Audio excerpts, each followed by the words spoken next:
Hello everybody, this is Yasmin from Yarkspiri and welcome to another illustration video tutorial. So for this week's tutorial, the special request was that I draw a sci-fi city that was suspended essentially in the sky. Now, the first thing that I thought of as I was working on this piece is how was I going to include machinery or an explanation as to why the city was in the sky. Now, technically, it would depend on whether or not this was actually scientifically based or not. I did want to try to keep it somewhat realistic, so the final design that I ended up going with was the one that allowed me to portray more of a realistic feel to a flying city. Now, as you can see, I'm actually starting off with 3 different sets of thumbnails. Now, to show a proper scale for a city, it was really important that I tried to increase my canvas size. So what I did is, first and foremost, obviously, is I increased my canvas size to a wider shot so that I could encompass more of the space that I wanted to in order to really show the scale of the city.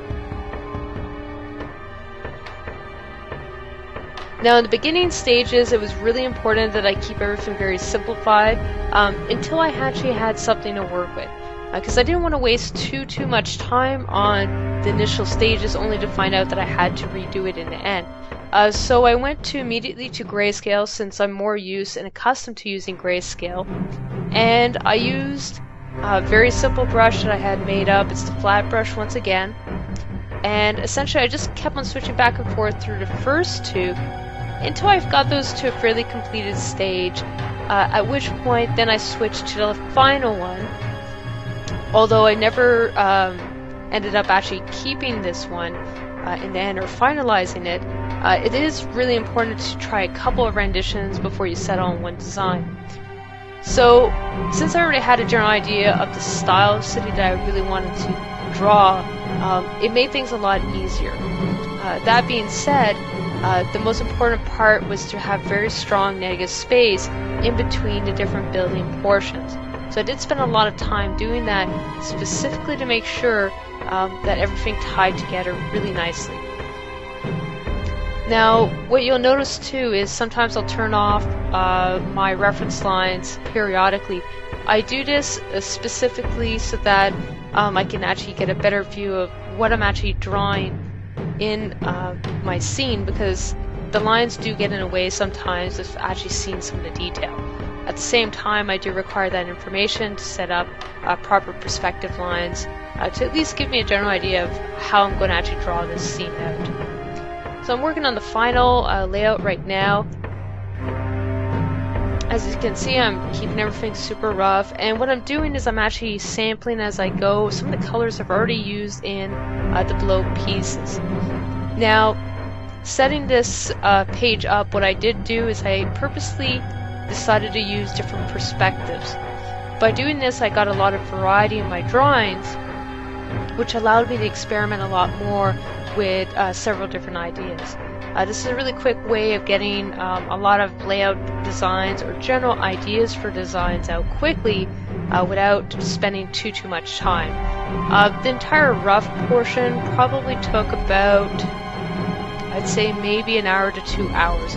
It was not a very long period of time, and the overall finalized painting actually only took about 5 hours to do, and that included all 3 thumbnails to begin with.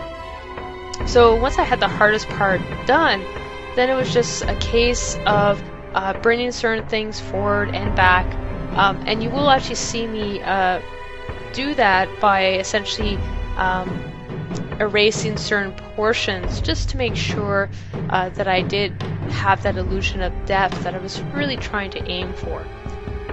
Because right now, as you look at this, you'll probably have a hard time figuring out which parts are forward and which parts are further back. So right now I'm actually adding that distance artificially by erasing out certain portions or fading them out by coloring on top of them. This is a really simple way to add depth to a scene, and it is also a very important thing to do and keep in mind of while working on something like this.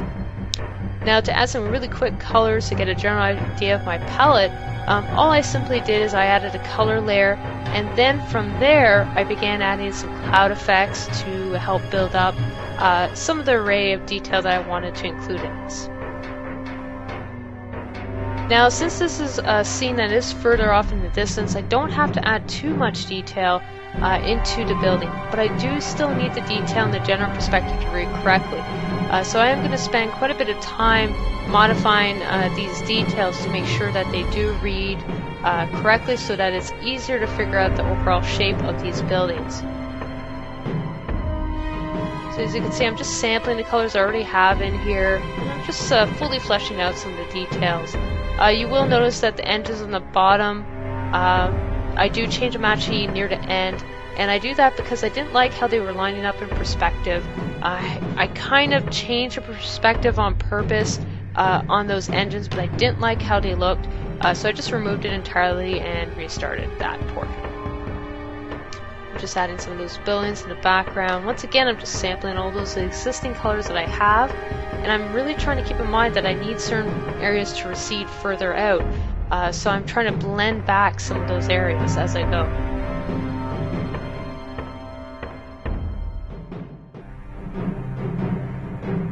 Now, to help show the really massive scale, I did include quite a few buildings to help show that. It's a really quick way to help show scale. Another method you can use is you can actually add some flying birds, or depending on the size and the scale of your images, you could also add hints of people or ships as well. Since this entire city was already in the sky though, I decided I probably didn't need the ships, and that it would read fairly clearly, so I didn't add those in there. Playing around with the colors and the shadows. Now I will start changing out that back engine fairly shortly. I ended up coming close to a finished product for that foremost engine before I realized, you know, I really need to change that other engine because I just don't like the way it looks. Trying to add some highlights. Just making sure that information does read very well.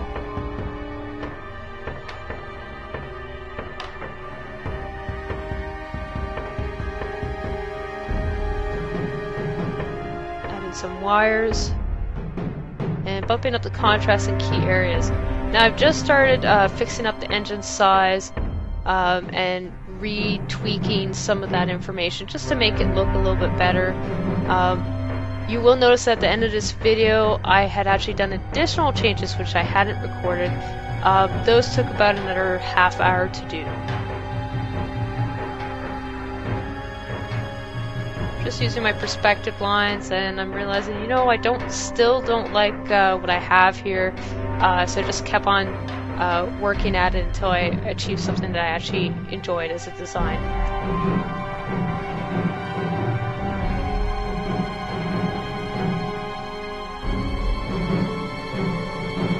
Now what I end up doing too is I end up bumping up some of the colors as well later on in the piece, just to make sure that the colors do come forward a lot more. I do end up adding also some highlights because of the engines to help show that they are keeping this entire building suspended up in the air.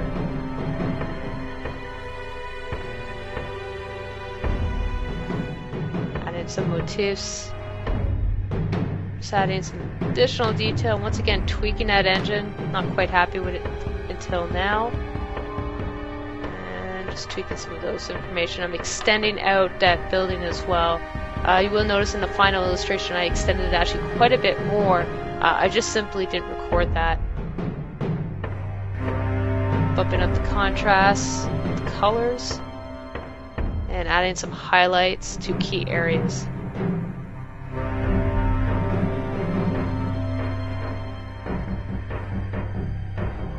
If you want to have your say on what's drawn for next week's video tutorial, or have some additional questions about my drawing process, please leave a comment below. I will take the feedback you guys give me and try to answer your questions while working on next week's painting. If you want to see some of my previous works, please feel free to check out the annotations on the side of this video, or visit my channel for the full playlist. Thank you guys for watching, and I hope to see you guys soon. Thank you and take care.